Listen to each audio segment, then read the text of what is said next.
You think your stupid little podcast is going to change the world like hell it is. But I believe Your stupid little podcast can save the world.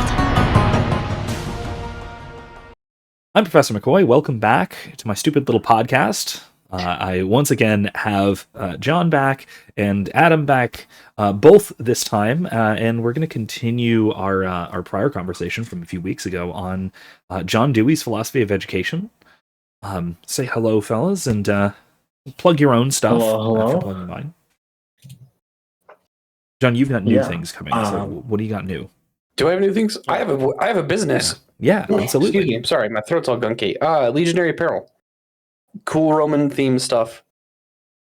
Link will be in the description to the website and to nothing's I guess in your stock Twitter. at the moment. What's that? And does it have a Twitter yet, or is it just yours? Okay, cool. I probably should change the @ because it's currently L. It's at L_apparel. That's what everybody wants is their L apparel. Somewhere in between generic and that.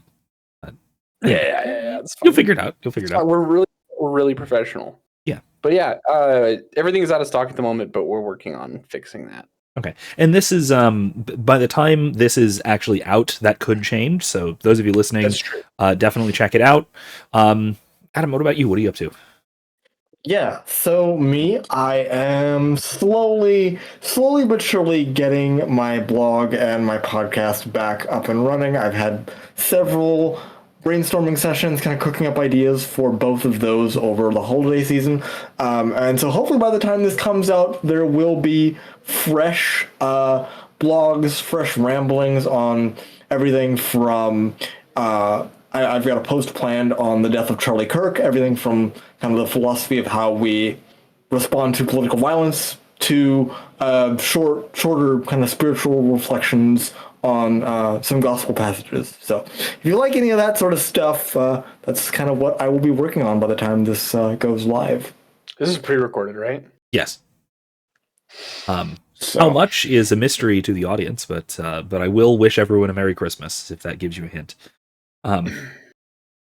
It's not a big hint because as a Catholic that could be any number of days in a wide season, but still Merry Christmas. As you can tell, I'm cozy. Well, as our video watchers audience can see, I'm rather cozy tonight. So Anyway, you're not dying of heat stroke, aren't you in Florida? I am in Florida, but it is 37 degrees out, and I have the window open right in front of me. So. Oh. God, I'm jealous. I wish it was 37 degrees here. It's like in the 40s. Oh, probably in the 50s. Meanwhile, it is currently like 31 last I checked, and we are currently in the middle of like a blizzard. So honestly, I'm still a little jealous, but that's okay.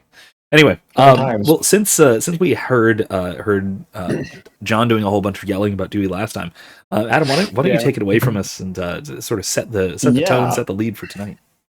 I will. So let me take you all back to about 2017-ish. That was kind of when I was first introduced to the man, the myth, the legend of John Dewey. It was a class it was a course entitled Theories of Learning and Management. For those of you who don't know, I spent a few years in college as an education major. I had double majored in English and education. And towards the end of that journey, as I neared graduation, I ended up dropping the education major and focusing solely on English. And the reason why may become apparent by the end of tonight's video. I don't know how much of my own story I'm going to tell, but I have in mind to tell a good bunch of my story tonight, as it does really relate to Dewey. Dewey was. I will speculate if you'd like. If your College of Education experience is anything like my experience with colleges of education, let me put it this way. In my teaching experience, because I didn't take any education classes. The only education classes, so to speak, I ever took were in graduate school, a course called Graduate Instruction Methods, which was credit hours used to fill in blanks in our schedules. For those of us who were graduate assistants, which the only actual instruction was the department chair had office hours if we needed to run anything by him. So that's the only education classes I ever took. But I did have some interaction with the College of Education at basically at everywhere I've taught, and they do a lot of interference with good old fashioned teaching. In my experience, if it's newfangled, they're obsessed with it, which sometimes is useful, but most of the time is deeply frustrating. Anything like that tracking? Surprisingly, well, I guess not surprisingly to me, but I am a little bit surprised at how much of that is tracking with my own with my own experience as a former education major.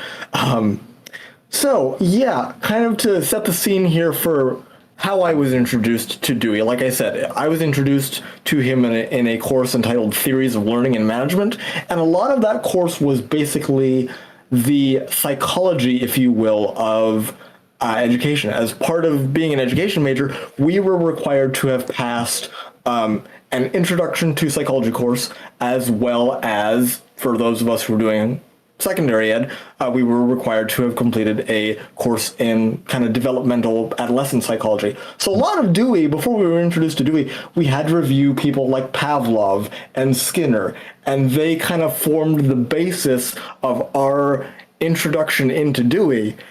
And I don't know if it's just, I mean, maybe John can speak more to the philosophy of kind of where this is going, but as the more and more I looked into Dewey, Dewey seems just a perfect brainchild of liberalism. There was a lot of progressive thought that Dewey seems to have pioneered, from my understanding. He seems to have pushed forward a lot of kind of the progressive model of education. I would go so far as even call him one of the fathers of the progressive education model. And his whole thing, from what I understand and the way I was taught as an education major, was that experience of the student, the student's own experience, needs to be brought to the forefront and be kind of the main foundation of an educator's teaching method. So it was all about, let's take these students' experiences and find a way somehow to jam those experiences into kind of the main crux of our lesson planning, which was a little grating, to say the least, because I had my own preconceived notions of how I was going to teach, and my professors were like, no, you need to be more, you need to let truth be more kind of fluid and exploratory and not be so rigidly confined to your own preconceived notions that, these are the right ways to teach English. So, yeah, it was a little upsetting. And I mean, that was just the beginning. We delved a lot more into Dewey. I was forced to take a class on educational philosophy, and by the end of that, our final paper in that course, we were told to write basically an essay describing our own educational philosophy up to that point, and we were basically graded on how well our philosophy aligned with Dewey. If our philosophy was in lockstep with Dewey, we were given an A, and if it was kind of far afield from Dewey, then that reflected poorly on our grade, which I think says something about how my college viewed education as a whole. So that's kind of my background, if you will, and I will dive into as much of that as necessary as we move forward here. Oh. That's God, I hate Dewey so much. it's just evil. This is making me this is getting me to the point where I'm getting on your level here. And I'm seeing why you guys despise Dewey so much. It's just so bad because it's just like, I mean, again, his priority isn't. It's Adam's experience is a little different than what I remember of Dewey. It's a different context also, as well, right? Yeah. Because like the goal of education for Dewey wasn't like teaching truth and teaching critical thinking. It was making good factory workers, and then later that would be subverted into making good activists and revolutionaries, which is what we're seeing now. Like you can literally see that in Minneapolis right now. The high school teachers in Minneapolis, I guess this kind of gives away some of when we're recording. I mean, okay, yeah. When I say this is going to be released later than it's recorded, I don't mean like years. I mean like a week or two at most. Right. But still, look, Minneapolis will still be in the news for riots and stuff in a few weeks or months or years or decades or. But the teachers are literally like handing out little whistles to their students and teaching them how to harass federal agents. Great. Which is like, my goodness. Vince's upsetness, his anarchism aside with how he views federal agents, like that's dumb. Hey, listen, look. Teenaged kid, first take a whistle and go harass armed people. First of all, a few things I can comment on this. First of all, this could perfectly well have been recorded in 2020 for what it's worth. That's so true. Right? Or any time since. Really. I mean, we're just talking about, people harassing feds in Minneapolis. This could have happened in like 1984 or something. Whatever. I would be young. I would have appeared quite younger then, but whatever. Negative, in fact. But point being, this is a perennial problem, but it takes on its special new flavors. Like, for instance, the big news as of the time of this recording was the ICE agents who shot the woman who was at least allegedly either trying to drive into them or had hit one of the agents while allegedly trying to flee or something. Right? Agent gets hit by car. Agent shoots the woman who hit him with the car. Big old confused mess. Great. Whole situation, regardless of who was at fault to what degree, definitely shouldn't have happened for all sorts of reasons, not the least of which was this woman was going out of her way to harass armed and, quite frankly, undertrained and, quite frankly, PTSD inflicted federal agents. So, look, it's really dumb. Just don't. Right. And just teachers telling their students to go do something that they know just led to someone's death, it seems to me a gross. It seems grossly irresponsible, right? So that's one thing. Well, right? As disheartening as that is, it really does track with a lot of kind of the outcome of Dewey's philosophy, as I understand it, because we were basically told on a somewhat regular basis that our job as educators was to help students, quote, live their truth, and help them find their truth and speak their truth and live their truth. The fact that these Minneapolis teachers are telling kids to, hey, go grab a whistle and harass federal agents, that is the outcome of Dewey. These teachers are basically telling kids to go live their truth by harassing federal agents. This is making some sense of some of my past experiences all of a sudden. So I don't know if I've it's been a while since I've talked about this, out publicly on the internet, but I did talk about it at the time. If you go back to some of my old live streams, so you guys might know some of this story, but I'm reminded of 2020, of fall 2020, leading up to the elections, and at sort of the height of a lot of the like BLM riots and all of that, right? There was a big protest on my campus, on University of South Florida campus. The protest was not a BLM rally exactly, though I'm sure it was related. It was because Caitlin Bennett of Liberty Hangout, you remember this?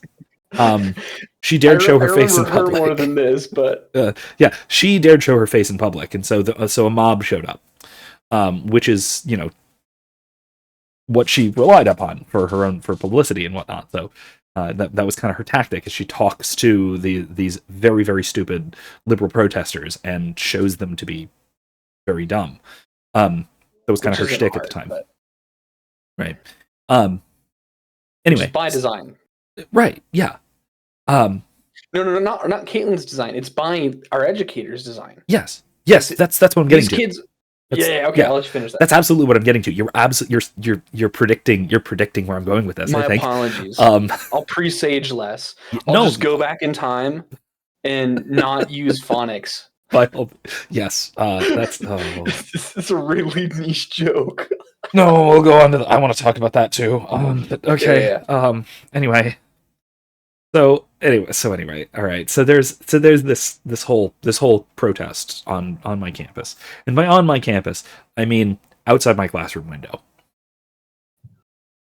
In the middle of class, we just start, like, we, meaning the whole class and I, start hearing just a carousing mob of screaming coming from outside, and a few people are like, "What's going on?" So I couldn't go into kind of like pull open the blinds and looked out the window. There is a mob of, well, this was the height of lockdowns in fall of 2020, so it was only dozens of people at the time, but still, that was a lot compared to who had been on campus. Just this horde of yelling people with impromptu signs and things, chasing after Caitlin Bennett and her security and photography team. And they eventually take up a new spot directly beneath the window of my classroom. I was on like the third floor, I think, at the time. And so the rest of class was basically just lost. There was no hope. Ugh, it's insufferable. It was horrible because everyone was just shrieking nonstop. And so eventually I just went downstairs after class was over, and I just started to have conversations and escalated conversations with some of the protesters about, what the hell is wrong with you people? This is library. Go. Hey, this is library. Oh, another throwback classic. This is library. That was that summer, if you recall. Like that happened. Yeah. Like, that semester. So it was in my mind at the time too. But I. But I was asking them, like, what are you doing? There are classes happening right now. In that window, like right there are classes happening. Why are you here? And of course, a lot of them gave the very sincere answer. I'm not here for an education. I'm not here to learn. I'm here to basically to be an activist. And to participate in participate in this community, or all kinds of things like that. And that really that was a moment of clarity for me, as to the severe degradation of education in our society. That is what seems to be a pretty prevalent attitude. And now, like, hearing what Adam said about this being kind of rooted in Dewey's philosophy of education that is taught to teachers, like, a lot of this is starting to make sense, unfortunately. Now, I don't know if you guys have thought about it from this angle, but I definitely want to talk about the link between Dewey's philosophy and DEI, diversity, equity, and inclusion, because those two, if you think about it for more than 5 seconds, you'll realize how joined at the hip those two things are. Because apart even from if not Dewey, directly, the connection to lived experience seems to me to be the most prominent part, the most prominent link. And I mean, the majority of my classes, of my education classes, when we weren't discussing like theory of education, I had to take a class on like disability. I had to take a class on culture. I had to take a class on all these various minorities just to make sure that my educational model was inclusive enough to basically be welcoming to all of these various types of students. I am so glad that it seems that the LGBT community was not kind of as big on my campus. I have a feeling if it was, the university would have mandated some sort of LGBT educational course for us teachers to take. Thank goodness I didn't have to go through that. But yeah, a lot of the DEI stuff was heavily linked and partnered with our education department. In fact, it was mandated of all education students. Once a year, they held a symposium where basically, I think it was on like, it was during the week. Like, we had to be excused from the rest of our classes. We had to sit in our campus auditorium and listen to an entire day of different educators coming in and giving us like the latest statistics on like how we can help educate the poor homeless kids and all these different groups of like, and here's how we need to reach these people and these people and these people. In fact, funny story, there was a section of that symposium. I hate to even call it a symposium because it really wasn't a symposium. It wasn't a discussion of ideas. It was just, hey, we're going to sit you down, shut up, take notes, and as long as you clap when we tell you to clap, everything will be fine. It was a series of lectures, basically, right? Right. Yeah.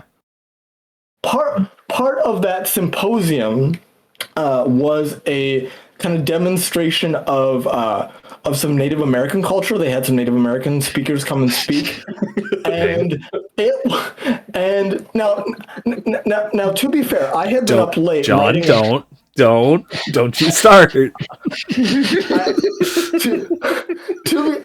be fair, I had been up late the previous night writing a paper for one of my English courses, and it was like the symposium started at 8 a.m. and it ran like all day. So by the time it got to this Native American presentation, I fell asleep in my chair in the auditorium during that presentation. And after the symposium was over, I get an email from the dean of the Department of Education going, you were very disruptive during the symposium. I need to see you in my office. What? And so I go down, and so I go down to her office, and I'm like, how was I disrupting? And she's like, I noticed you fell asleep during the presentation of those Native American people. You need to be more sensitive and more appreciative of different cultures, Adam. And it was just like, what? Listen up, white man. I'm sorry for being sleep deprived, but I think I closed my eyes for all of 5 minutes. Oh my god. And she was like, yeah, man. You need to. She's like, she basically said like, you falling asleep was a sign that you were just very disrespectful toward the Native American culture, and we here at this university are much more inclusive than that. See, I think it's more like, said, yeah. I was going to say it was more of a sign that you start these things too early in the morning, but that's. I am disrespectful of cultures that scalped women and children and enslaved their fellow man. No apologies. It was very John, I said don't start. Here you go, man. Like, conquistador again. That was one of the 2 linchpins that forced me to leave the education department. Was that exchange between me and the dean? The other linchpin, well, I'll wait to chime in with that at a more appropriate moment. But yeah, the whole DEI stuff is like, I mean, again, if we're talking about Dewey and him trying to progress and, like John said, make activists, like DEI was all over, not just, I mean, I went to a college that was specifically established for the purposes of education. It was originally a teacher's college when it was established in the late 1800s. And like, that's the reason I went there, because they had such a great education program. Turns out they didn't have as great an education program as I would have liked. In fact, they were so focused on elementary ed that us secondary ed majors were kind of left to the dustbin, and we're like, well, we'll scramble some materials for you, but we really want to focus on the elementary ed because that's A, where the money is, and B, where most of our graduating students end up going anyway, is toward elementary ed, not high school. So I felt like I was up the river without a paddle in many situations. But I will add, it's just... I'll add though that the elementary ed is also where most of the most fundamental propagandizing happens as well. If we're talking about Dewey's other ideas in terms of the formation of young minds into useful ideologues. Yes. You know. I do have one other small related funny story. So because our college was very much focused on education, the DEI department was also very large. And I think it was my sophomore year, my first year on campus, because I had transferred from a community college into this university. And my sophomore year, the DEI department decided to host a minorities week with and it was all culminating in this panel between different minorities. And so, me being the cheeky little lad I was, I went to the DEI office, and I'm like, I would like a chair on that panel. And she looked at me and goes, "For what reason?" And I'm like, well, when you think about it, the majority of this campus is Protestant. There are 3 Protestant churches all within like a couple blocks of each other. I am one of the few Catholics on campus. Therefore, I declare Catholicism to be a minority on this campus, and I would like a seat at that panel. I'm guessing it. Well, I don't know. I almost want to say that obviously didn't fly, but I don't know. Maybe you could have gotten away with that. How did this happen? What happened? I need to know. Okay, so this is what happened. She looked at me, laughed, and then realizing that I was serious, tried to be like, well, I wouldn't really want to put you on the spot if someone asked you a question about the sex abuse crisis. And I'm like, well, that's odd. The first thing you think of when I say Catholicism, you think sex abuse crisis. She's like, wow, well, oh man. She's like, well, I don't want to introduce you to that much scrutiny. And I'm thinking to myself, I'm like, well, if a question did come up about the sex abuse crisis, I'm pretty sure I have enough understanding of our own moral theology to kind of answer any questions related to that. A, but B, like, again, rude, how dare you immediately think Catholicism and then just immediately jump to the sex abuse crisis? That is a large leap in logic that I was not expecting, but knowing liberalism is probably what I should have been expecting. So, yeah. She did not give me a seat on that panel because she thought that basically it would make Catholicism look bad. That's not why. That's not why. I know. That's not why. I know. Oh God. I know. Oh wow. That is. I mean, look. I forget who was it that referred to anti-Catholicism as the most American prejudice or something like that. It's got a very long history in the U.S. Yes. The specifics of that prejudice have changed radically over the years as to who is discriminatory and why. But it's tradition. Yes. I would love to have an entirely separate rant on anti-Catholicism within higher education, but I think I'll save that for another video. Yeah. Oh yeah. Mm-hmm. Mm-hmm. Because I have plenty more stories in that direction. But yeah, a lot of that was well, basically, I felt my education professors were great, lovely people. But I felt very kind of just pushed to the side. Our own theories of education were like, hey, if you don't line up with Dewey, then we're going to cast a lot of suspicion on you. And a lot of my initial thoughts of how I was going to teach came in conflict with Dewey because we were told that there were two methods of education. The Dewey method, which on the one hand was propped up as this next great thing, and they're like, well, there is this other form of education that you were probably introduced to in school called the sage on the stage method, where teachers just basically got up in front of the class and lectured at you for 20 to 40 minutes straight, and they just dumped info into you, and they just blathered on about the subjects they were qualified to teach. And I'm like, well, what's wrong with just imparting knowledge for the sake of knowledge, and they're like, no, this knowledge needs to be turned into activism, dang it. And it's just so, yeah, I got into a lot of interesting philosophical battles with my professors that they were not able to handle because these were education classes, not philosophy classes. So everything's philosophy. Was there not even an attempt to raise the question of the Socratic method? You know, the one that has formed the basis of education for the better part of 2,000 years, or there no? was, but it was immediately dismissed as unnecessary and outdated. That's stupid. Were there arguments presented for this, or just give me some sparring kit and I'm fighting? So yeah, the Socratic method was presented as unnecessary and outdated, as you would typically think of it, Vince. However, what they tried to do, and I was horrified after reading about what the Socratic method was, they were basically attempting to Dewey-ize the Socratic method. Basically get people talking in a Socratic way and allow them to basically, again, quote unquote, find their own truth and live their own truth. It wasn't a search for objective truth, it was a search for subjective truth. Right. We're reading this, The Abolition of Man. I'm just a short passage from, I believe it's from the second chapter.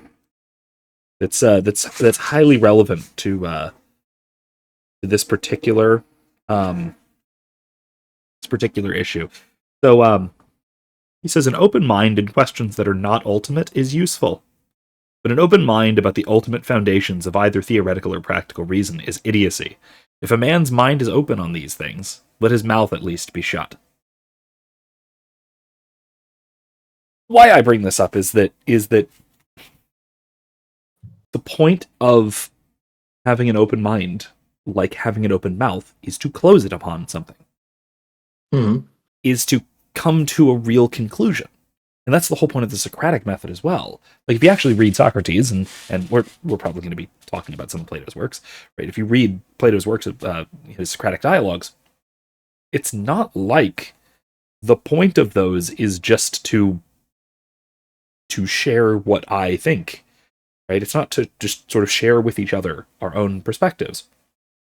The whole point is to come to logical and rational conclusions, and to either come to an agreement or realize that we can't solve the problem, right? Which is quite common in the especially in Plato's sort of early dialogues, where they just can't come to a resolution on the matter. But it's not like they just sort of, I don't know, agree to disagree, or are, yay, I'm glad we all shared our perspective. No, it's just, oh, what a shame we couldn't come to a conclusion. Would you look at that, Socrates? I have somewhere to be. And then Socrates smirks at the camera and says, well, I guess he didn't know what he was talking about after all. That kind of thing, right? That's what we're doing. And then Diogenes rolls a big clay barrel around. Okay, well, psycho. I have a much more negative view of Diogenes than a lot of. Oh, I don't like him at all. Okay, I think he's kind of scummy. I think people like, he's funny, but that's it. Like, that's his only contribution to man is being funny. Aristophanes was funnier. I believe it. Talking about you'll have to enlighten me on Aristophanes, but Diogenes is not. Aristophanes was one of the only others, the other contemporaries of Socrates to write things featuring the character of Socrates. Most notably, he was a comic. He was a comedy writer. He wrote comedic plays.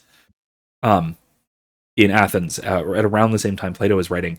In fact, Plato sort of satirizes him in the Symposium. Funny enough, but he's probably most well known for the play called The Clouds, which prominently features Socrates. And I will just say, in very vague summary, it would have made a really good Zach Galifianakis, Will Ferrell, Judd Apatow, that gang comedy, maybe 10 or 15 years ago, back when comedies were legal. That'd have been great. Yeah, back when you could be funny. It would have been great. Like a Judd Apatow directed, featuring like Zach Galifianakis as Socrates. Oh, would have been so good. Anyway, I digress. Go ahead. Yeah. Sorry. So, now that we've kind of laid that groundwork, I want to try and show you a little bit of Dewey's methodology in action here, because I still do have some very crystal clear examples of like how we were supposed to take Dewey's method and like put it into our actual teaching. The main thrust of the lesson plan was something called the hook and hold, and that was the first step was basically find something about the students' lives and link it to the lesson to get them to care. You got to give them a hook. You got to give them a reason to care about the lesson you're presenting. And then throughout the lesson, you were supposed to kind of like circle back to that hook to kind of keep re-engaging them in discussion. And that was supposed to basically take up however much time you had for your lesson, whether it was 20 minutes or 40 minutes or whatever. And then by the end of it, as long as the discussion was good, review and assessment should be no problem because you've given them a reason to care about what you've presented. So as long as you hook them in the beginning and hold their interest throughout by returning to that hook every now and again, your lesson plan should be absolutely perfect. I have a question. Mm-hmm. How do you put my hand down? In a modern classroom, how do you find an experience that is common to however many students you have in the classroom? Because I have never had. Okay, never mind. I found a way, and And you hate Anakin it. Skywalker did nothing wrong. It's so true. That's Yes. to be fair. I will tell an anecdote about this. I will tell a small anecdote For our about this. generation, Vince. For our generation, Vince, it's losing the game. Yes, But I will tell a related anecdote. Okay, this was in an honors class. Gosh, it must have been 2018, maybe 19, something like that. And one of the things that we were doing was we were looking at how a lack of cultural context can lead to misunderstanding a text. And specifically, we're looking at Plato's Symposium. And so I ran a little exercise where I had, well, first of all, like the objective of the exercise was I had students bring a story which has some kind of cultural significance to you and your background, and to pair off and tell each other, and then to misinterpret each other, to misunderstand, to try and just give a surface level reading of the other person's story and have them correct you, like what it actually means, because you don't have the context, right? Makes sense? Okay, fair enough. It went well. It was pretty cool. One of the things that I did as a kind of illustration of the first of all, the capacity for depth of meaning in our sort of meme-laden culture, but then also the disconnectedness of our current culture, that some people will absolutely understand things and other people will completely miss it.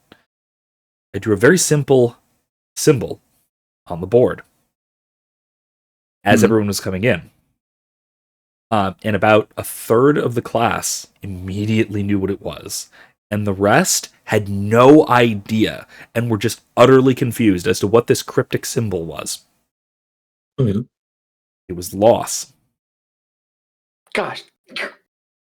Okay. All right, you got me back. You got me back.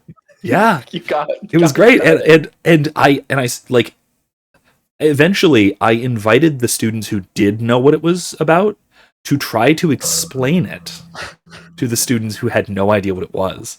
They basically couldn't do it.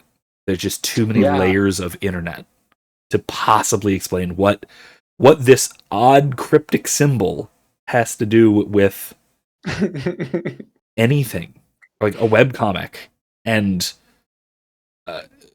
why it's written on the board in a classroom. Like it's a mystery. But because isn't it like this guy? Go ahead, try, give it a shot. Yeah. His wife suffered. He's like a cartoonist. His wife suffers a miscarriage, really tragic situation, and he tries like telling the story. The whole internet laughed at him about it for like 10 years.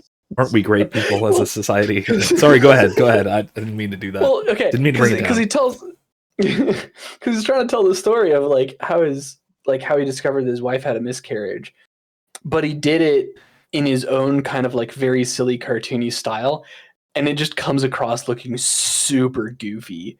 Yeah. And then the loss meme is just taking the general shapes from each of the panels and just making them more and more abstract until it can be barely recognized. Those who are watching this rather than listening will look to one side or the other of me, wherever I decide to put it, and we'll see exactly the symbol that we're talking about that I put on the board. Once you see the original cartoon, you can see it. I'll probably put that on the other side just to give some more context, I suppose. Because the only problem is once they see that cartoon, now they're going to start seeing loss everywhere. Oh yeah, and they're just going to be miserable. It's terrible. But anyway, the point I was getting at this and how I was relating it to what Adam was saying about Dewey is that and kind of my maybe objection to it is that it's nearly impossible in our present culture to find genuine touchstones, things that everyone is intimately familiar enough for them to be able to relate to it, to do that sort of thing. Right? So I think that as much as this is about, the whole point of this is to be intercultural and to be inclusive and all of that, I really think it only even can work if you have a relatively homogenous culture.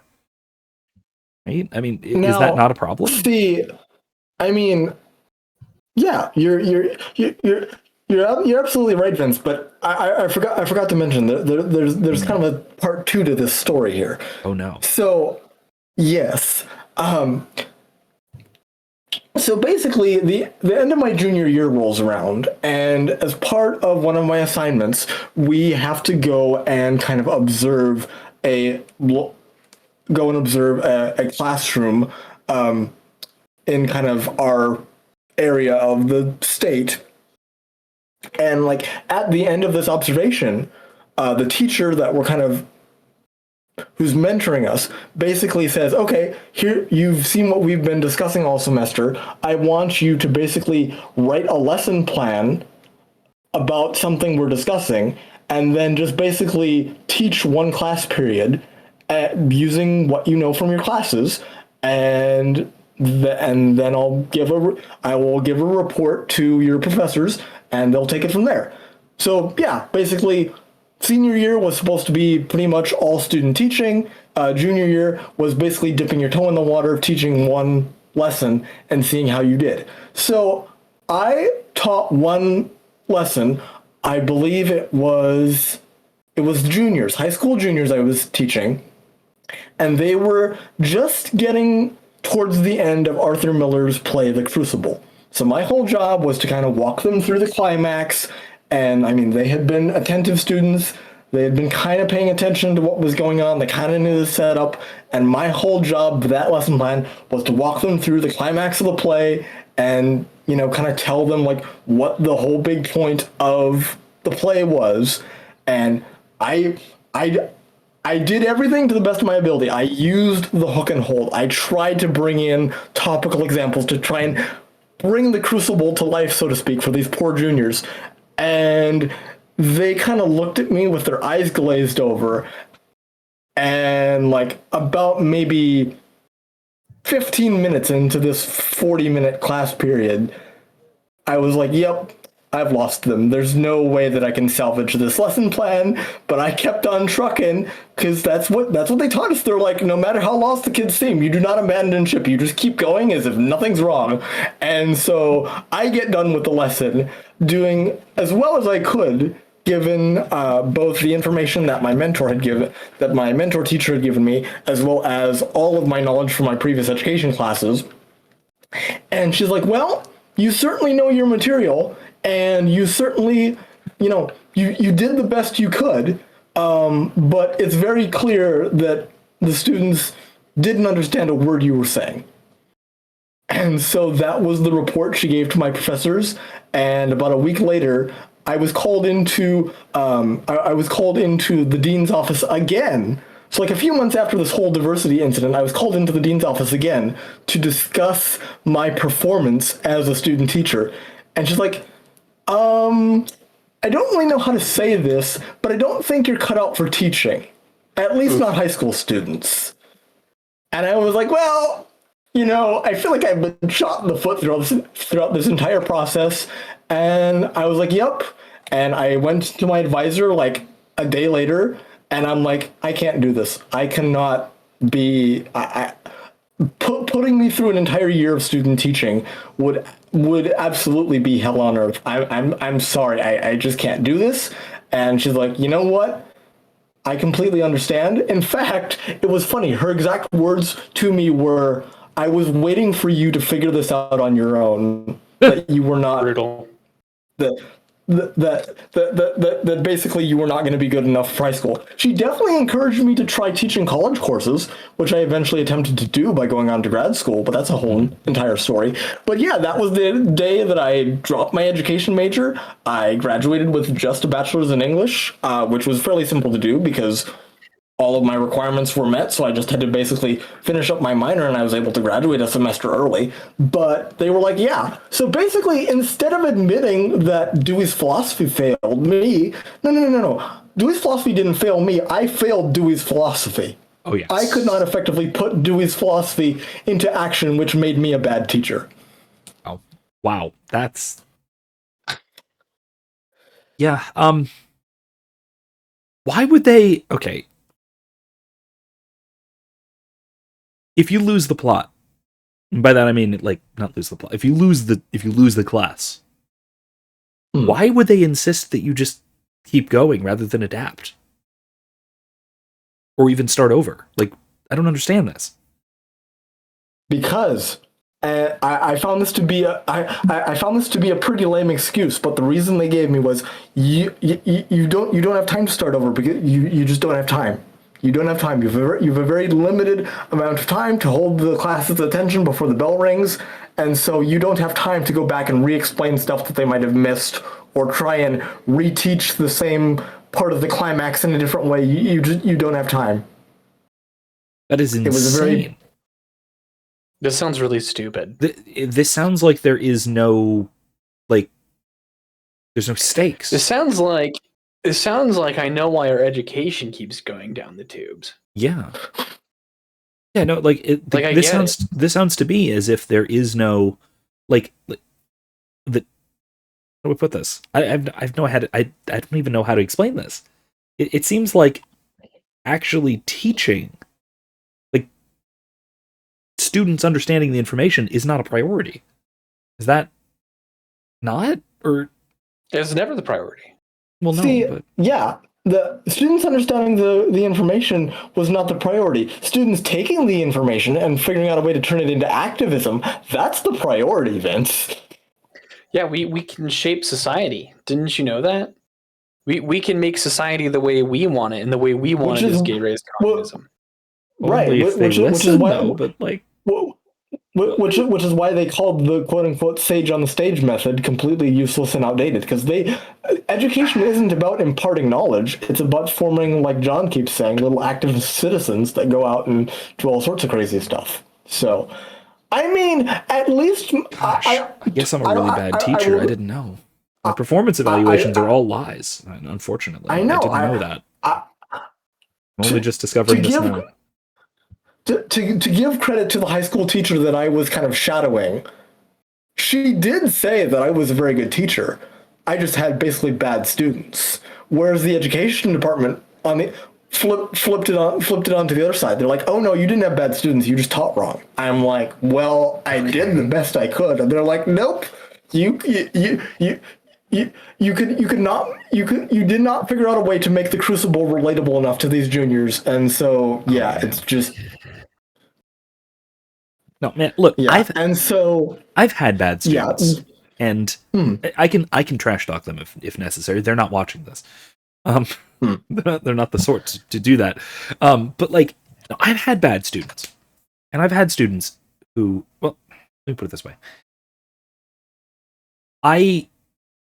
maybe this is a difference between teaching high school and teaching college. This is probably primarily that. But for the most part, my bad students just stopped showing up after a while. Yep. Because I was not...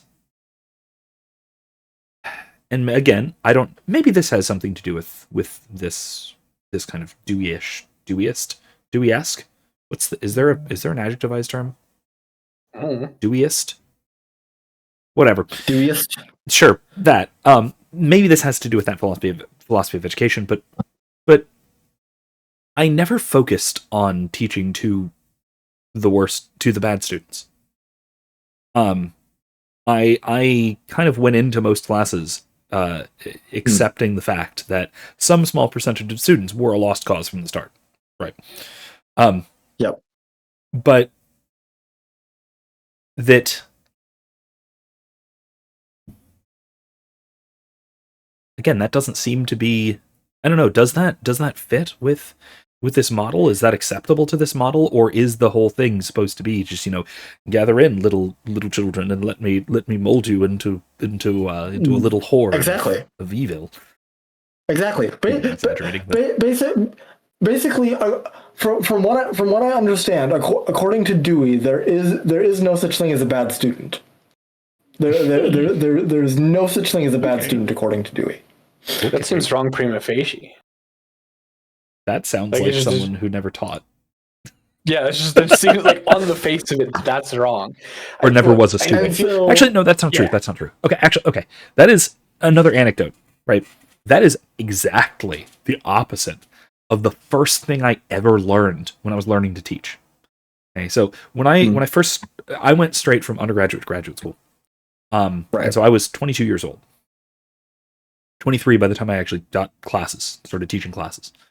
But that was pretty young. That's also when I started growing a beard, so I would look slightly older, and when I started using outdated pop culture references, so my students wouldn't be able to relate to me as well and would see me as an authority rather than as a peer. Stuff like that. One of the things... You're doing it wrong, Vince. You got to relate to them. You got to hook. You got to hook. Yeah, you didn't hook, Vince. Come on. Yeah, you got to hook. See, you got to hook. You got to hook. That is them. Otherwise, you'll never hold them and yeah. What you should be. See, that is precisely the thing I wanted to desperately avoid when I started teaching.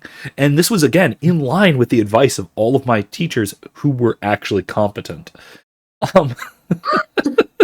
Which was most of them, frankly. I had some incompetent teachers, but they were a rare exception, thankfully. Certainly in the college level were a rare exception. Most of my teachers were quite good. But when I first started teaching, I was pulled aside by the teacher I was TAing for my first semester teaching. And he had just had me like as an undergrad student for this very class, like a couple of years previous. And he pulled me aside and said, "Listen, you were a good student. You knew how to write. You knew how to think. If you didn't, you wouldn't be here. You wouldn't be doing this. That's an exception, not the rule. You are going to experience, and you are going to read some of the dumbest things you could possibly imagine while grading papers this semester." I miss those papers. You will So good. You will be shocked and appalled and have no idea what to do with papers this bad. I just want to prepare you for this. And I was like, "Oh, okay, sure, all right." I got this shook me a little bit. But you know what shook me a lot more? Grading those papers. That shook me a lot more. Like, I spent I think this was the first papers. These were like the midterm papers for that class. I got my stack of papers and I was going through, I was grading, and I was like, okay, these aren't that great, but okay, let's keep going. One of them, I was just trying desperately to figure out what the student was trying to say. Just desperately trying. I was just like going through. I read the whole thing in detail, like 3, 4, 5 times. It took me like an hour.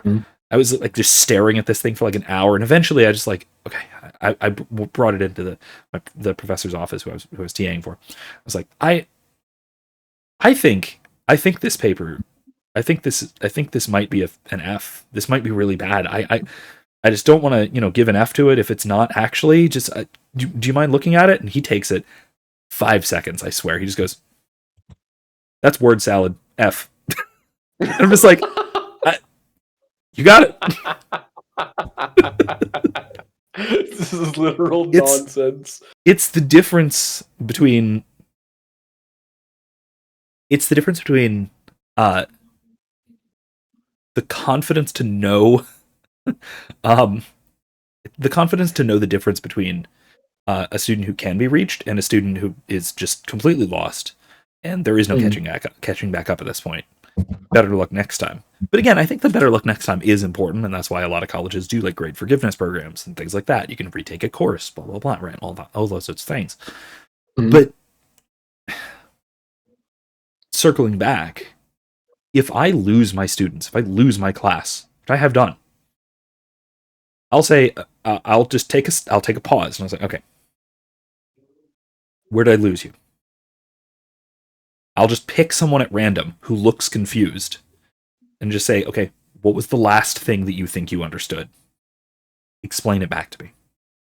And I will basically just start over and just go in a different direction. And look, I even have, when I write out my lesson plans, I have gotten into a habit of not putting dates on the readings and such in my syllabi, because I know that we will get off schedule.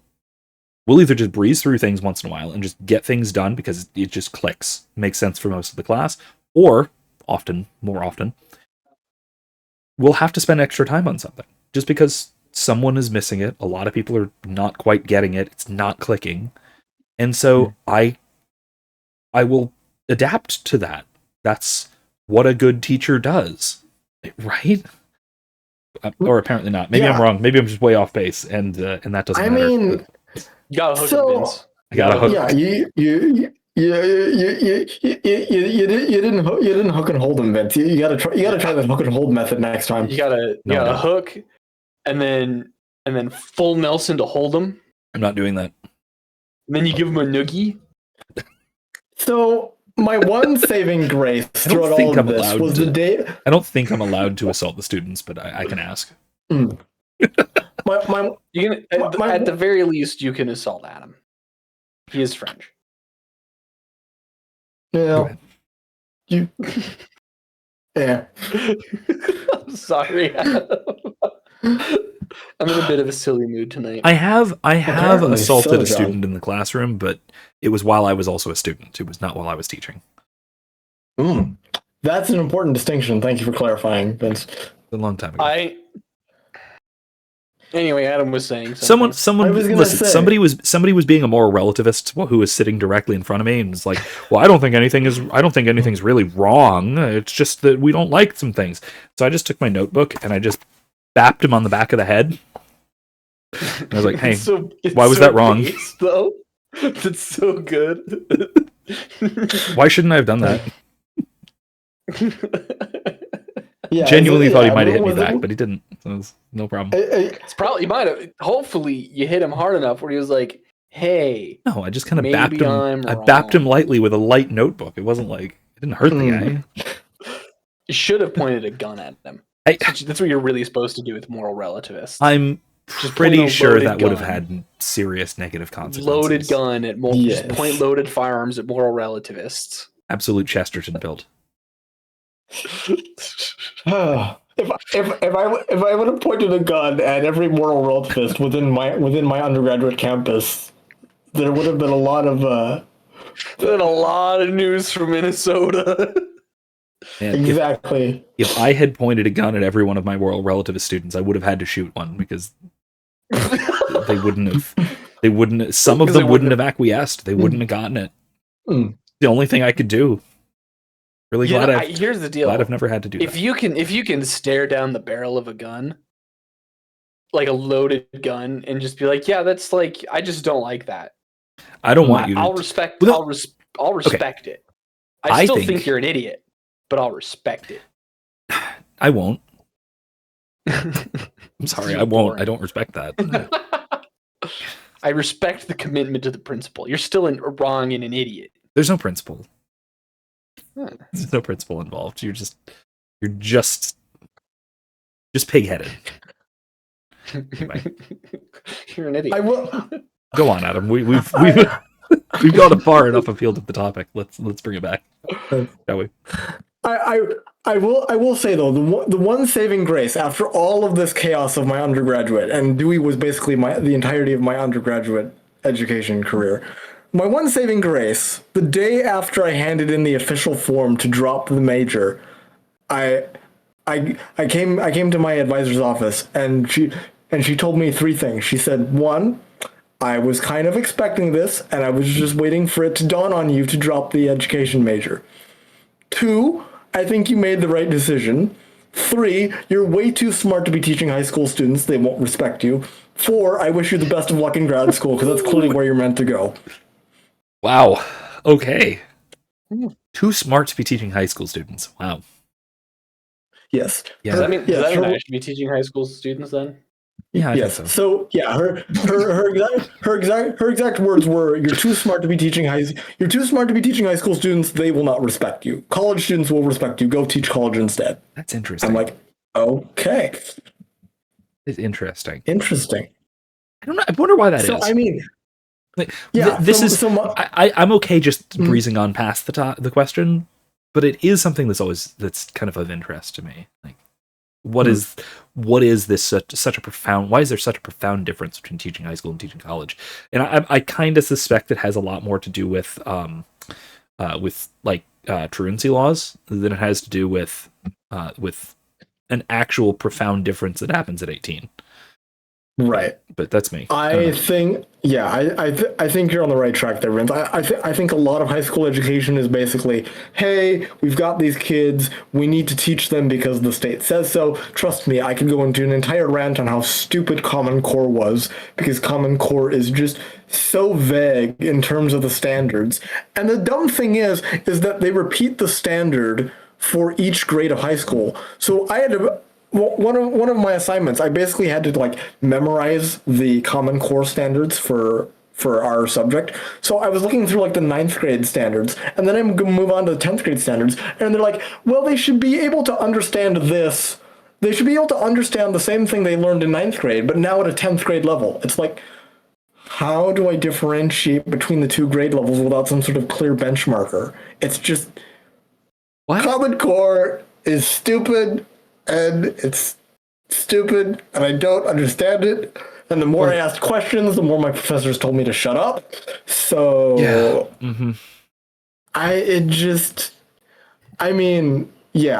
Undergrad was a ride, and I'm sorry for taking you all down memory lane, folks, but this is the best way I knew how to explain Dewey.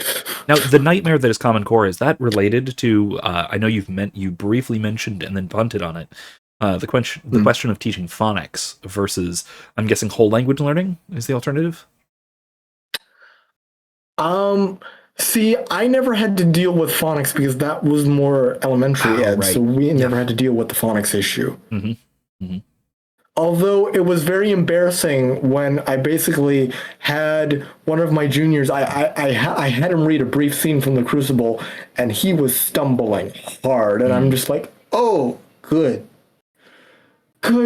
grief. Oh my gosh. It's just, yeah, Common Core is stupid, and to prove that, back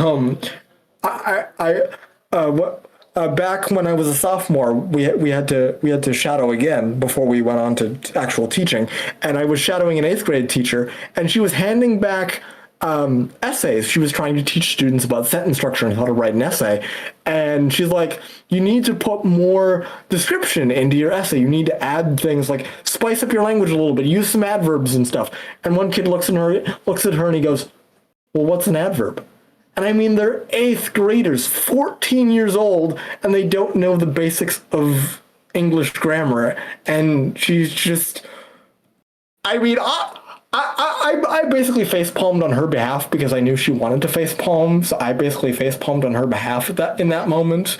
But Common Core is, I honestly think, one of the reasons, at least within the realm of English, why we have such a literacy problem. why we have such a basic misunderstanding of the common building blocks of English language. Because when 8th graders don't know what an adverb is, and they're asked to write, a middle school level essay, and their sentence structure is all over the place, and their sentence fragments and run-on sentences onto wazoo, Dangling we got a problem. participles. Whatever that means. I actually, to be fair, I don't know what that means. So I've forgotten. It's one thing. Dangling participles are like the one thing I could never understand. Like I remember I was homeschooled, so I learned through phonics, and we had these grammar books and all that. Yeah, that's good. That's the one thing I remember from my grammar more than anything. Yeah. Is it any of the particular lessons? I remember getting stuck on dangling participles, never understanding them. Still don't know what a dangling participle is. So, not to be that guy, but a dangling participle is basically an ing verb where you can't tell what is the subject of that verb. Okay, cool. That's okay. Okay. Impromptu Gotcha. grammar lessons. Gotcha. Not the subject of This really.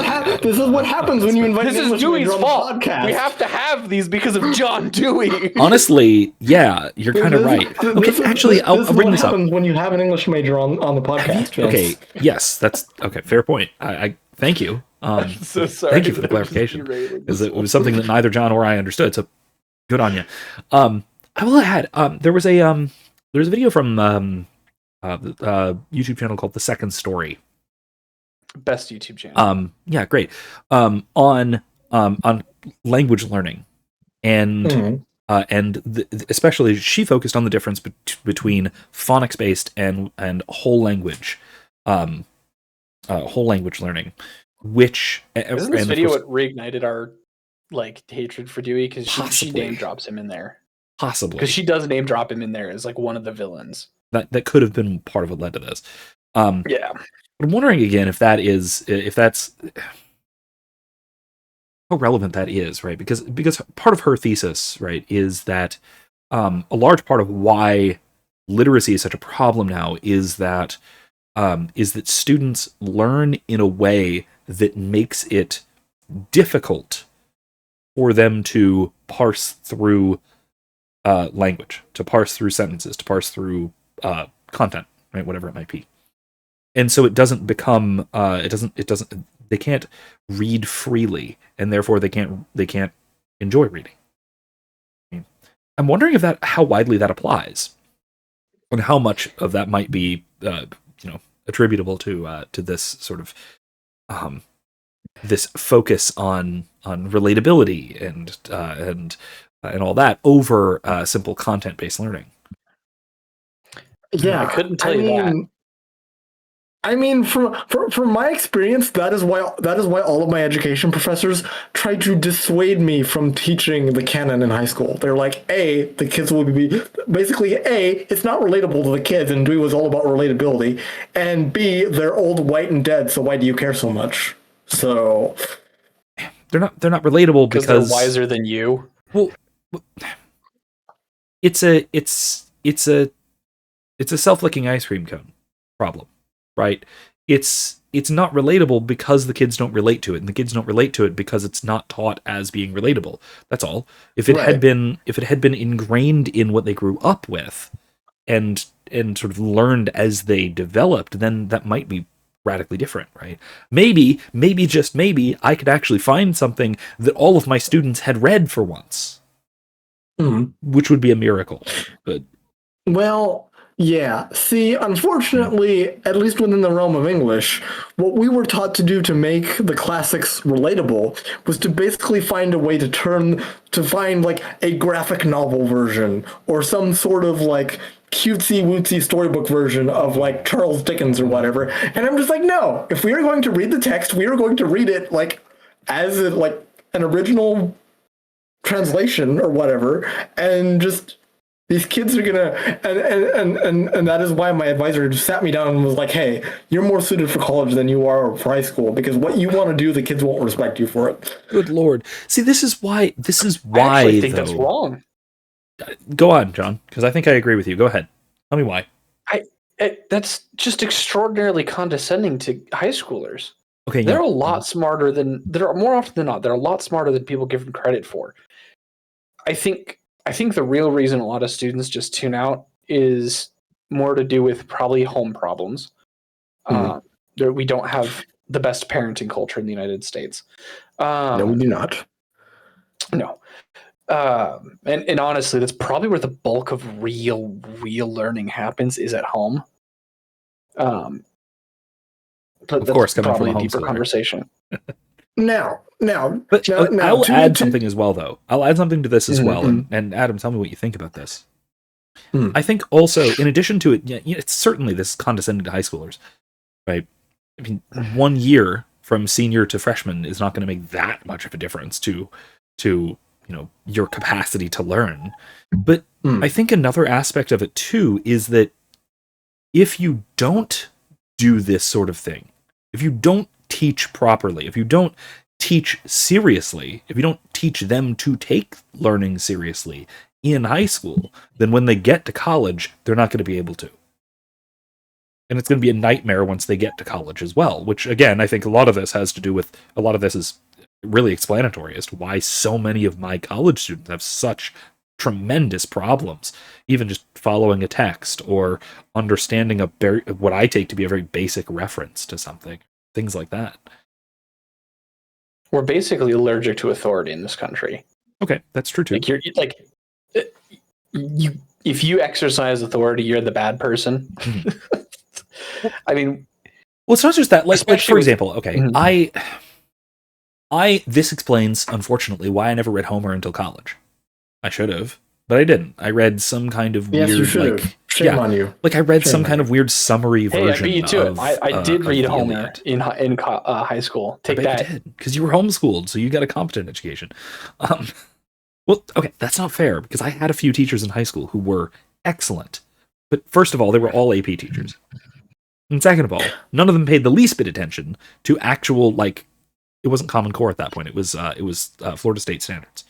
But they didn't pay any attention to any of that, at all. They were just old farts who didn't have to give a shit about what the principal said because they'd been there forever. Those were the best teachers I ever had. And one who had a PhD, 3 master's degrees, and 87 bachelor's degrees or something, so he wasn't going to get fired. To be fair, 2 points. One of them being, if I did end up becoming a high school teacher, I was planning on basically just ignoring Common Core altogether. Screw the standards. I will do what I need to do to get the kids to pass the special state exam of Minnesota, North Dakota, whatever. But basically, other than that, just screw the standards. Second point, to make sure my point is clear, I'm not trying to just crap on adolescents, because I know plenty of them who are wonderful human beings. My professors all did say, they're like, you should be teaching college. If you really want to teach high school, you should find a school where you can teach only honors classes. Their main point, and I agreed with them, and I think you guys will too, is that the way that I wanted to teach and the things that I wanted to discuss would only work in a classroom where students wanted to be there. I was not professionally prepared to deal with students who did not care. Yeah. I'm not either, frankly. I would find the very prospect of that soul crushing. We were just basically told, shove as many kids through the lesson plan as you can. Whoever makes it through, great. Whoever doesn't, well, they'll just have to repeat the grade. It's just. And I dropped the I dropped the education major, and the only thing I have of my educational knowledge is just memories and videos like this where I'm forced to reminisce on it. So that is nuts. Absolutely nuts. But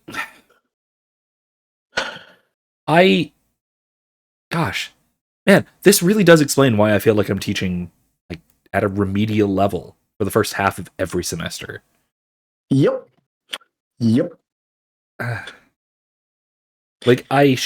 Most of my at least introductory level college courses, I think I could teach to high school freshmen. I'm pretty confident. Are Your you average- sure? Are you yeah. sure you're going to be able to hook and hold them, Vince? I mean, No, the no, high school freshmen, no. high school freshmen are a very delicate breed. They need to be gently guided by the hand to the proper understanding of this subjective, flowy truth.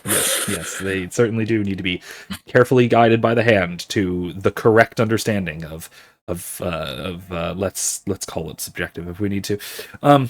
Yeah. Gosh, I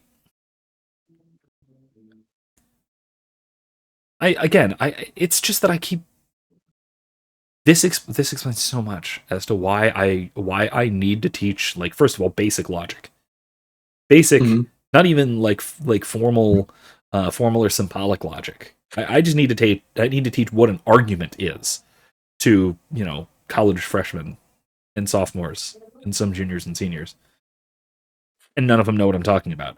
That's absurd. I need to tell them who Plato was. Like, what is this? Like, what is going on here? And now I kind of see it. I kind of understand that part of the point is to meet. Well, okay. Part of the point of the relatability question is to meet students where they're at, right? That's kind of the selling point. Yep. The problem there is that education is about forming them, is about putting them someplace. And so meeting them where they're at is just infancy. And this is why students are infants until someone in college actually challenges them. Yep. Endlessly frustrating. I hate John Dewey as much not, as you guys do now. You got me. I honestly, like, in the subjects I enjoyed, those being like English, history, those sorts of, like, the humanities, I did not feel intellectually challenged until I got to college. Yeah. Everything was just way too simple for me. Like, I'm almost... And I mean... It's weird that the subjects I'm most interested in, philosophy, theology, primarily, I never encountered at all until I got to college. And then when I, like, philosophy in particular, like, I love learning and doing philosophy. That's why I teach it. That's why I have this channel. That's why I have this pod. That's why I do all of this. I never encountered the writings of a philosopher. So my freshman year of college, the second week of which I picked up a philosophy major. Like, I was a history and political science double major when I first got to college. The first week. The second week, I dropped the history major, switched it to philosophy. Because I knew a lot of history. I did history. I did a lot of it in high school, but I didn't know that I didn't even realize that philosophy was a thing. I didn't realize theology was really a thing until, like, graduate school, practically.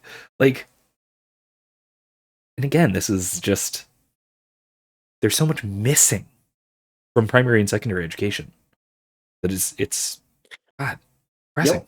Yep. And that is why, in my opinion, I believe that's why my academic professor guided me and just basically sat me down and was like, hey, what you want to do, the high school system will not let you do and will not respect you for it. You need to go teach college. And despite me not having a degree, I feel confident enough that I could teach at most a 300 level course in English, a junior level college course in, like, British literature. I have enough knowledge to be able to teach that competently despite not having a degree. In my limited experience with college English professors, you're more knowledgeable and more skilled as a teacher, from what little I know of you, than a lot of them than I know from my experience. So I believe you completely. Well, and Vince, I'm trying not to be too presumptuous here, but I think the reason for that is that most teachers are more excited by writing research papers than they are about actually teaching. That's true. I mean, I always say that there are two kinds of college professors. There are those for whom teaching gets in the way of their research, and those for whom research gets in the way of their teaching. And I've always been the latter. I've always been teaching focused, and occasionally I've done research and publication. when someone bothers me about it enough that it inspires me to actually do something. That's it. That's all. Yeah. I'm not all that interested in it. And Honestly, also the only research papers right. the only things I've actually researched enough to publish have been directly connected to what I happen to be teaching, because right. I needed an excuse to do it. I honestly think the only reason I failed my master's thesis, well, one, because I was too staunchly Catholic, and two was because they were basically they were forcing me to prepare for a PhD that I did not want to pursue. I'm like, no, I do not want to spend my academic life researching. I want to spend my academic life teaching and having roundtable discussions about Shakespeare and Chaucer and Faulkner and all these people. And they're like, no, you need to do research so that people will think you're a serious intellectual. I'm like, why does that have to be the benchmark for being a serious academic? I don't Here's understand. my hypothesis. Research is such a focus particularly in modern academia, in modern postmodern academia, I should say, because novelty is placed with, it has such a high value, and ancient wisdom is looked down upon. And if you are like us type of folks, more reliant upon and more trusting of ancient wisdom, you're not going to be doing as much novel research, right? Like, most of what I teach is nothing new. I don't put forward a lot of new ideas. I teach very old, very true ideas in maybe a novel way, maybe if I need to, but research, published academic research has to be novel. And a lot of times that means it has to be wrong. And that's what they were pushing me for. The first comment I got back from my graduate school committee was basically where's your new idea? That's what makes a thesis a thesis. It has to be a new idea that hasn't been touched on before. And I'm like, I don't want to do this. And unfortunately, I made that realization, and basically while it was too late for me to do anything about it, so I was forced to hand in a thesis that I didn't hand in. Yeah. But yeah, so kind of bringing this all full circle, I honestly want to thank John Dewey for convincing me to not be an education major. Without John Dewey, I would have never dropped the education program. So yeah, I mean, at the same time though, what do we do? What do we do to fix this? What do you think? Because I think that let me set the stage here, because I do think that we need, like, maybe not you and I don't know how much we can do about this, but we desperately need to do something about the status of lower education, early education, because if we can't do something to fix elementary education, then middle school education is still going to be a mess forever. And if middle school education is a mess, so is high school. And if high school education is a mess, then even if we are teaching college, it's gonna suck. Right? So it really does start early, and Dewey was right about that. What do we do? How do we fix it? What do you think? Any ideas? John, you want to take a crack at that before I rant? How do we fix education? Well, the big thing is we just kind of got to get a little Gramscian, but like inverse Gramsci. Okay. Where we do the long march through the institutions, but like not gay and fake. Okay. Like just go become a teacher. Like become a good teacher. That will do more. Like a lot of young guys right now, they're out there looking for like, I want to get involved. I want to do something really good for my country. Just go be a teacher. Just like go be a good teacher.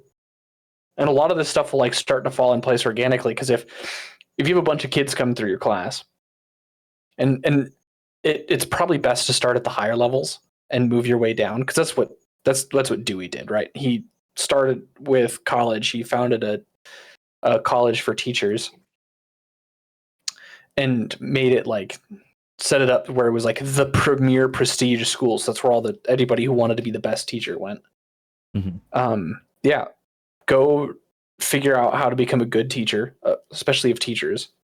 So like all of the idiots that were teaching Adam, go take their jobs.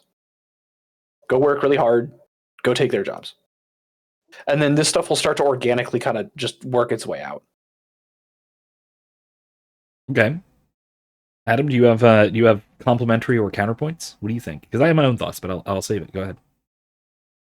I will say to kind of compliment, like, I think there are two kind of responses that we could give to this situation, both of which have their strong points. However, I do think that one situation will be more beneficial in the long run. One response we could have to this is basically just homeschool everybody and hunker down and create these bunkers of classical education and just teach our kids the old-fashioned way. And that is quite appealing. However, a word of caution, if the country were to go that way, my fear would be that basically the children of the future would become what the current educators dread them becoming. My education professors hated the homeschool approach because they did not want students to basically be radicalized into fundamentalism. No. The only radicalization had to be through the lens of Dewey, not through the lens of traditionalism or, ancient Western values. No. That radicalism was the bad radicalism. The good radicalism, that was the DEI stuff. That was the Dewey stuff. So, yeah, one response would be to just hunker down and try and, quote, radicalize them backwards into the traditional way. So again, yeah, positives and negatives there. The second response would be kind of do what I tried to do, but louder. Is just call out the DEI stuff when you see it. Thank goodness it seems to be slowly dying from what I understand. There are still plenty of proponents who would be pushing Dewey and all of this DEI crap very vocally. But if they're going to be loud, I think we have to be louder. And not louder in the sense of just, let me see if I can make my argument louder than you. Force them to admit that their own philosophy does not work and does not make sense. Because that's basically what I had to force my professors to do. When I came back from that student teaching lesson and I said, hey, my lesson plan bombed, my professors had two options. They could either state that A, I failed, or B, the education they gave me failed, and they did not want to admit that the education they gave me failed, so they blamed me for it. So I would say force the professors and force the educators to confront the fact that their own way of doing all of this just doesn't work and just produces activists rather than, well-formed citizens. I mean, this is going to sound really pretentious, so I apologize. This reminds me of the trial of Socrates. That Socrates, when he was accused of corrupting the youth, and he was convicted, the proposal was death, and the expectation everybody had was that he was going to beg for the mercy of the jury, of the citizenry, and he was going to beg for exile instead. But instead, what he did was he proposed as an, quote, alternative punishment, as his counterproposal. He proposed an award of thanks from the city and free meals for life at the Hall of Olympic Champions, as, quote, punishment for having, quote, corrupted the youth of the city of Athens. So he basically just demanded that they thank him instead of punishing him. So he gave them this stark choice between putting him to death and blaming him for their injustice and their irrationality, or the society as a whole admitting that they were wrong. And we all know how the story ended. But something to note, I've talked about this in another video before as well, but that Socrates, at the end of the apology, at the end of his trial, says that if you do in fact put me to death, just know that this city shall forever be known as the city that killed Socrates. And I once had an exchange student from Istanbul, Turkey, who was just shocked when she read that in class. She told me that in Turkey, where she grew up, she and everyone she knew still, to this day, knows Athens as the city that killed Socrates. And so I think that, yeah, there is really something to this, that sure, yeah, you can get them to admit that they were wrong, or maybe not. Maybe, like a lot of your teachers did, they'll just double down. They'll just go full into it and say, well, must have been your fault. Sorry, it wasn't Dewey's fault. It wasn't the fault of the lesson plan. It was all on you. You must be bad at this, right? The philosophy didn't fail you. You failed the philosophy. Maybe.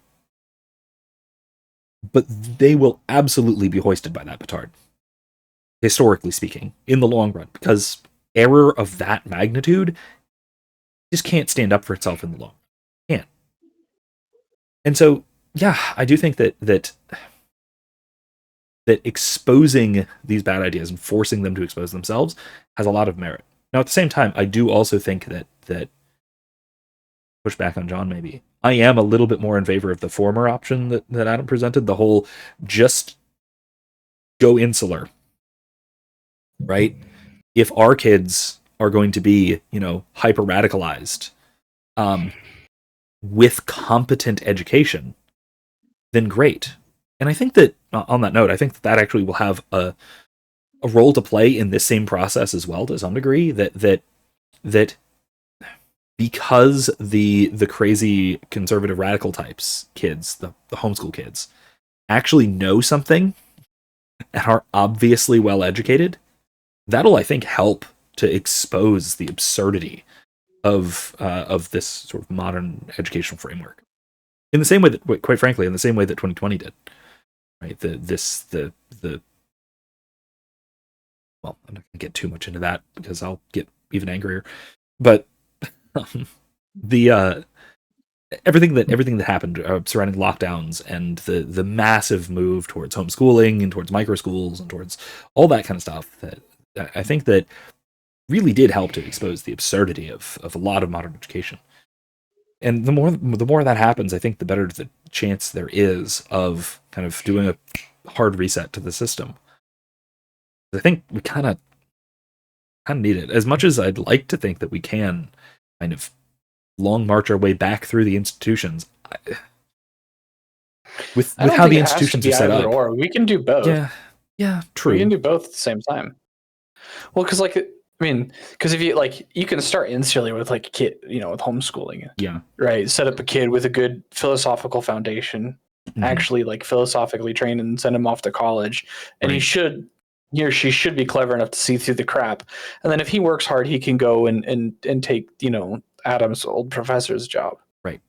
Well, I think, so caveat to that, and one thing that I hear a lot is a lot of people will say, well, if I don't send my kids to public school, they won't be exposed to the idea to a broader range of ideas, and they won't know how to deal with them until later. Well, no, that's silly. You can expose them to ideas without exposing them to evil.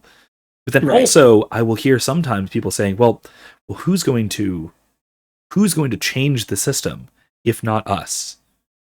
And okay, sure, but it's teachers who can change the system. It's not your kids. It's not your 5-year-old's responsibility to change the kindergarten classroom. Do not do that to them. Right? Don't do that. Do not send your kindergartner into the jaws of Satan and expect them to come out, not in hell. Right. I don't think that's contrary to what John's saying. So. And I would say another point, because I hated when my professors used this tactic on me. They're like, well, clearly from the way that you're presenting all of this information in your lesson plans, Adam, you clearly have some sort of ulterior agenda in your lesson planning. And public school needs to be agenda neutral. Public education, would you please admit to the wider society that you are not a place of agenda neutrality? Because you clearly have an agenda, even though you don't want to admit it in some cases. Some cases they're brave enough and they have the rainbow flags in the classroom and all this crap. But other places they're like, just please, for the love of all that is holy, admit that you're not agenda neutral, because you clearly have an agenda, most of which I disagree. There are small parts of that I do agree with, but most of which I completely disagree with. So, yes, public education, just admit that you're not agenda neutral. Just come out of the closet already, please. Please. Come out of the closet of agenda neutrality. Yeah. I'm drawn back to the abolition of man once again. Once again to the second chapter.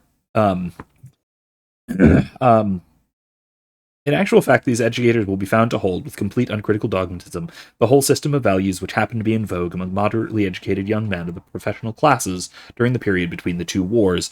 Their skepticism about values is on the surface. It is for use on other people's values. About the values current in their own set, they're not nearly skeptical enough. This phenomenon is very usual. It's that the modern educator, and modern meaning going all the way back to, when Lewis was writing about this in the 40s, purports to be value neutral, purports to not have their own agenda, but that's just because they either don't see their own ideas as an agenda. In other words, they can't acknowledge their own bias, they can't see their own perspective because they're so ingrained in it, or they won't admit to their own perspective or their own bias, and they're hiding it. That's a lot more sinister, and I think it's unfortunately common.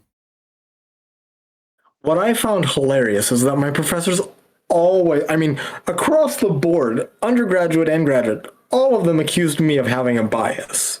Mm-hmm. But yet when I tried to call them out for their biases, they claimed that their bias did not exist. So there was a complete double standard there. The one who immediately associated the Catholic Church with the sex abuse scandal, like that. That's not a bias, I guess. Yes. No. Yes. That's clearly not a... No, Vince, you gotta understand. She was looking out for me. She was thinking of the worst thing possible that could be mentioned about the Catholic Church, and she wanted to protect me from answering those questions. She wanted to save my poor innocent mind from hard conversations about moral theology, which she clearly had no clue about. It's cases like that where I genuinely don't know if they realize or not. Right? It's hard to tell whether a lot of these people simply don't recognize their own bias or if they really are hiding it. Right? Because they've been, and John and I were talking about this the last time we talked about Dewey, if I recall, we're talking about how we were talking about that dichotomy between how people on the right can understand pretty well the ideas of people on the left and can kind of sympathize or empathize with them. They can explain what they would mean, but people on the left absolutely can never understand what people on the right think. And what I kind of hypothesized about this, and I still think this, is that it's because people on the right live in a leftist world, and so we have to encounter their ideas all the time. Whereas people on the left can just completely ignore people on the right, because they can be completely marginalized out of every institution that matters, and have been. And they can be, isolated, and they don't interact willingly. So yeah, and I think that applies to educators as well. They just don't know. To be fair though, there was one person that I was able to admit that they had a bias, and that person was my philosophy professor from my community college days as a freshman. He's like, "Yep, I have a bias. I am an atheist and a utilitarian, so I will be judging your ethics papers and your philosophy of religion papers from those viewpoints." I'm like, "Well, thank you for at least being bold enough to admit that." Like, that's not surprising. Okay. Philosophy has a bad reputation by people who aren't in academia, but most academics actually do know, but most academics recognize that philosophers tend to be pretty fair-minded, very self-aware, and are, as far as the humanities goes, probably the least susceptible to woke nonsense. Despite a lot of woke ideas having their roots in philosophy departments, most philosophers have none of that shit.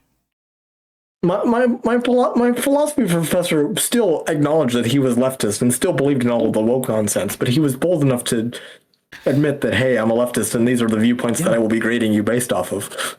Yeah, right. Philosophers are, in fact, our whole stock and trade is careful, logical analysis. So of course we're going to know those sorts of things. Like, Yeah. you can't avoid it. And also, this is a funny thing that philosophy is one of the relatively few humanities departments which is still at least slightly male dominated. At least last I saw data. I mean, yeah. I'm not going to get into that thesis because that might be a separate issue, but there was a really interesting interview that I just saw recently. I think it was on Trigonometry podcast about I forget who it was. I'll put a link to it in the description. I'll send it to you guys later. A woman, funny enough, a scholar looking into the idea that wokeism is basically just feminine relational structures applied to institutions. But again, probably a little far afield from our discussion tonight. It was my ethics class, my freshman year of college, was completely fascinating because for the final, my professor handed us a list of topics, and he basically said, choose a topic from this list. You can take any position as long as you argue it well. And so I chose abortion, and he, knowing that I was a Catholic, was like, okay, I will allow you to choose abortion, but you must not use a single Bible verse in order to support the pro-life position. And so I wrote that entire paper, and I handed it to him, and he looks at me and he goes, how did you know about the principle of double effect? I'm like, well, that's just basic natural law. He's like, well, I wasn't expecting you to argue from this angle. I'm like, well, you told me I couldn't argue from a theological angle. What other angles am I supposed to argue it from?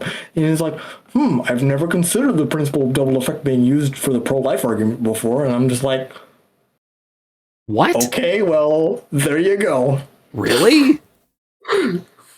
Okay, that's shocking. This is an ethicist? Okay, I'm actually curious. Do you know what his actual area of academic study was? Yes. We had several private conversations in his office about philosophy because I told him I wanted to become a philosopher, so he was trying to guide me along. His area of expertise was the philosophy of language. That was his subdomain. That explains why he doesn't. Okay. Yeah. He knowing that I was an English major, we had a lot of interesting discussions on why words mean what they mean. Me from a linguistics point of view, and him from a philosophical. But he definitely knew what the principle of double effect was, but he'd never heard it argued in the case of being pro-life versus pro-choice before. Wow. He's like, that is just fascinating. I'm like, well, yeah. If I can't use the Bible to back up my argument, I'm going to use the principle of double effect, because his main counterpoint was, well, what happens in the case of rape or incest? And I'm like, well, double effect. Yeah. His whole point was like, what about ectopic pregnancy? And I'm like, double effect applies there. And he's like, I hadn't thought of that before. And I'm like, well, there you go. Okay, maybe don't be dumb. Yeah, it's an ethics class. He should have. Not to speak too ill of him, but he should have taught you that. So unfortunately, I teach that to my entry level undergrads. Yeah, I've ranted to you before, Vince, on how my ethics class was structured, about how basically we were given a buffet of each ethical theory and was like, hey, you can pick and choose from all this stuff and cobble together your own ethical theory. They're all like that. Except mine. We studied practically. Yeah, we studied every ethical theory under the sun except for natural law and divine command theory. We touched a little bit on divine command theory, him being a former Christian and all. That one's a joke. We did not touch on we did not touch on natural law at all. In fact, I think I still have my ethics textbook here in my bookshelf because I just wanted the memory of that god awful ethics class. Yeah, I asked him once his thoughts on natural law, and he's like, I honestly haven't considered it. Most of the academics I've engaged with adhere to a divine command theory. Well, I'm like, well, there are other philosophers. Does he exclusively talk to Muslims and Calvinists, or what? Divine command theory and its consequences has been a disaster for. Yeah, no, that's. I tried to talk to him about. I tried to talk to him about Thomas, and he's just like, yeah, well, he's a medieval, and I much more prefer the modern philosophers, Kant and Hume and what have you. And I'm just like, Oh no.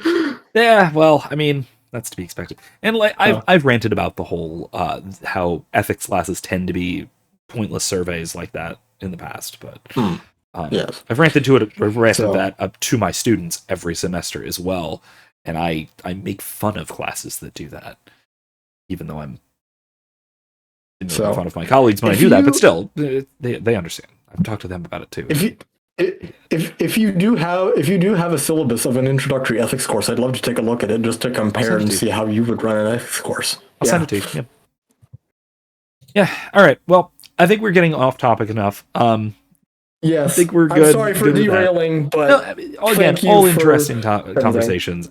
I'm glad we had all this. Of us. We all did it. We had all this. This was good. Anyway. Yes. Thank you guys. The stupid little podcast will save the world one episode at a time. Absolutely. Looking forward to the next one. Thanks for this one. Thanks everybody for listening or watching or however you're consuming this. If you, like I said, if you want to follow either of these guys, their information will be in the descriptions below. That is Legionary Apparel, correct? Which may be in stock by now by the time you're watching or listening to this. Hopefully. And Incarnational Inkwell, and you will probably have some stuff out by the time this comes out, so check that out as well. Yes, and come back to my stupid little podcast. Check out my other YouTube content and all that kind of stuff. If you'd like to throw some money at me and help me keep doing this sort of thing, ko-fi.com/Professor McCoy helps tremendously with that sort of thing. Otherwise, until next time, thanks again. Thanks for joining me, guys. All right. See you next time, everyone.